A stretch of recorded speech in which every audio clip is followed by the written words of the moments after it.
Hello everyone, welcome to Gaynagati. আজকে jewellery সেটটা বানানোর জন্য মোটামুটি এই জিনিসগুলো আমার লাগছে। আজকের পেন্ডেন্টটা দেখুন, ভীষণই সুন্দর, তাই না? আমার তো খুবই পছন্দের এটা। আমি তার ইউজ করে আজকের জুয়েলারিটা বানাচ্ছি। তার জন্য আমি যতটা দরকার আমার তারের, মানে যতটা লেন্থ আমি রাখবো আমার হারের জন্য, তার থেকে একটু বেশি পরিমাপে আমি তারটাকে কেটে নিলাম। আমি সমান দুটো ভাগে তারটাকে কেটে নিচ্ছি।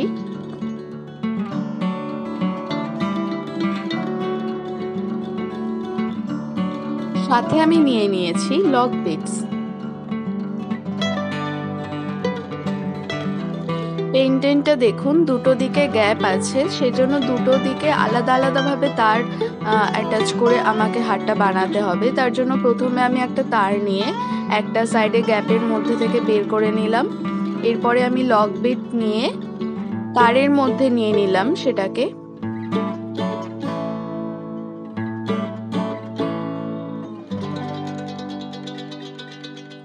একটা জিনিস খেয়াল রাখতে হবে, এই পেন্ডেন্টের মধ্যে থেকে যখন আমি তারটাকে নিয়ে ফোল্ড করেছি তখন আর একটা যে তার বেরিয়ে এলো, তার মধ্যে থেকেও আমি এই লক বিটটাকে নিয়ে নিয়েছি, অর্থাৎ দুটো তারের মধ্যে থেকে এই লক বিটটাকে নিয়েছি। এবারে এটাকে আমি চেপে সিকিউর করে নিলাম।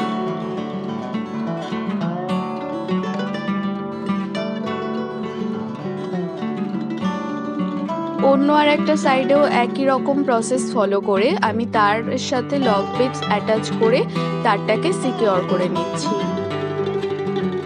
এবারে আমি নিয়েছি ইয়েলো কালারের কটন বল অ্যান্ড এই স্কোয়ার বিটসগুলোকে।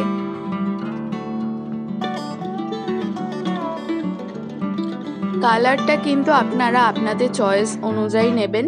আমার ইয়েলো কালারটা বেশ ভালো লাগলো, কেন কি এখানে যে পেন্ডেন্টটা রয়েছে তার সাথে একটু সবুজ বা হলুদ এই রঙগুলো বেশ ভালো যায় বলে মনে হলো, সেই জন্য আমি ইয়েলো কালারটাকেই চুজ করেছি।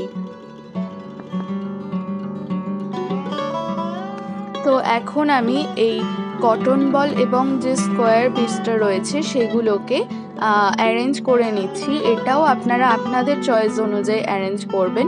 আমি এখানে দুটো করে কটন বল নিচ্ছি এবং একটা করে স্কোয়ার বিটস নিচ্ছি। একটা জিনিস কিন্তু খেয়াল রাখতে হবে, এই যে ফোল্ড করে নেওয়ার পর আর একটা এক্সট্রা তার রয়েছে, এই বিটসগুলো যখন আমি নিচ্ছি দুটো তারের মধ্যে থেকেই যেন বিটসগুলো যায়। এনিওয়ে, দেখতেই পাচ্ছেন এই হারটা বানানো কতটা সহজ। জাস্ট এভাবে তারটাকে অ্যাটাচ করে নিয়ে এই বিটসগুলোকে দিয়ে দিলেই হয়ে যাচ্ছে। তো আমি পরপর যেরকম বললাম দুটো করে কটন বল এবং একটা করে স্কোয়ার বিটস দিয়ে নিচ্ছি, এইভাবেই আমি অ্যারেঞ্জ করে নিচ্ছি।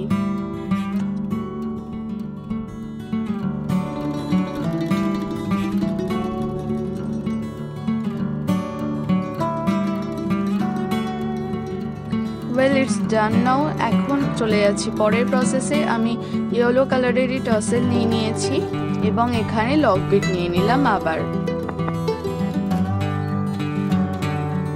আচ্ছা, আমি প্রথমে দেখাতে ভুলে গেছিলাম, আমি একদম এন্ডে একটা সিলভার বলও অ্যাড করে দিচ্ছি।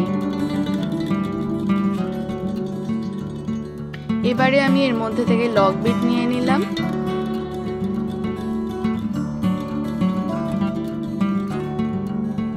এখন আমি টাসেলটাকেও তারের মধ্যে থেকে নিয়ে তারটাকে ফোল্ড করে লক বিটের মধ্যে থেকে বের করে নিচ্ছি। লক বিটের মধ্যে থেকে তারটা বেরিয়ে আসার পর তারটাকে আমি টেনে নিচ্ছি, যাতে এই যে হাড়ের যে ব্যাপারটা আছে, যে বিটসগুলো রয়েছে সেগুলো যাতে শক্তপোক্তভাবে থাকে, মানে টাইট থাকে। এটা নিজেদের যতটা দরকার সেই অনুযায়ী করতে হবে। এবারে তারটাকে আমি প্রথমে যে সিলভার বলটা আছে তার মধ্যে থেকে বের করে নিচ্ছি। সিলভার বলটাকে তুলে নিলাম। এখনো পর্যন্ত কিন্তু আমার তারটা যথাযথভাবে টাইট হয়নি। আমি আবার একটা কটন বলের মধ্যে থেকে তারটাকে বের করে নিলাম।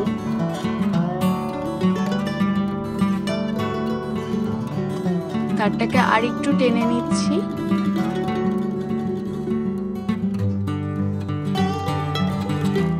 এবারে ঠিকঠাক আছে বলে আমার মনে হচ্ছে। এখন আমি লক বিটটাকে চেপে নেব। এইভাবে লক বিটটাকে চেপে দিলে এটা সিকিউর হয়ে যায়। এরপরে তারের অংশটাকে আমি আবারও আর একটা কটন বলের মধ্যে থেকে বের করে নিচ্ছি। এবারে এই এক্সট্রা অংশটাকে আমি কেটে দিলাম। তো বাস একটা সাইড কিন্তু আমার কমপ্লিট হয়ে গেল। একদমই একই প্রসেস ফলো করে একই অর্ডারে আমি পরপর সমস্ত বিটসগুলোকে প্রথমে নিয়ে নিচ্ছি এবং তারপর একই প্রসেস ফলো করেই আমি তারটাকে টার্সেলের সাথে অ্যাডজাস্ট করে অ্যাটাচ করে নেব।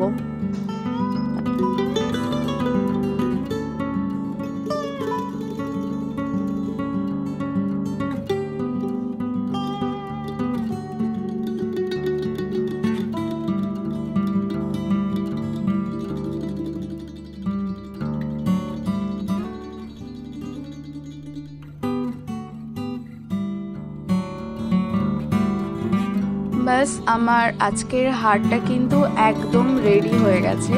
দেখতে কিন্তু খুবই সুন্দর লাগছে, তাই না? আপনারা বলুন আপনাদের কেমন লাগছে দেখতে। হার যখন বানিয়েছি তখন এর সাথে ম্যাচিং কানের দুলও তো দরকার।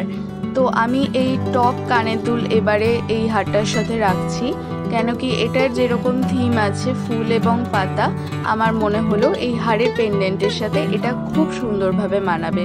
সেই জন্য আমি আলাদাভাবে আর অন্য কোনো কানের দুল বানালাম না। আজকের এই জুয়েলারিটা কিন্তু যেমন সিম্পল দেখতে সেরকমই সুন্দর এবং অ্যাট্রাকটিভ, আমার অন্তত তাই মনে হচ্ছে। আপনাদের কেমন লাগলো সেটা কিন্তু কমেন্ট করে অবশ্যই জানাবেন। যদি ভালো লেগে থাকে তাহলে প্লিজ একটা লাইক করে দেবেন এবং আমার চ্যানেলে নতুন হয়ে থাকলে আমার চ্যানেলটিকে সাবস্ক্রাইব করে দেবেন।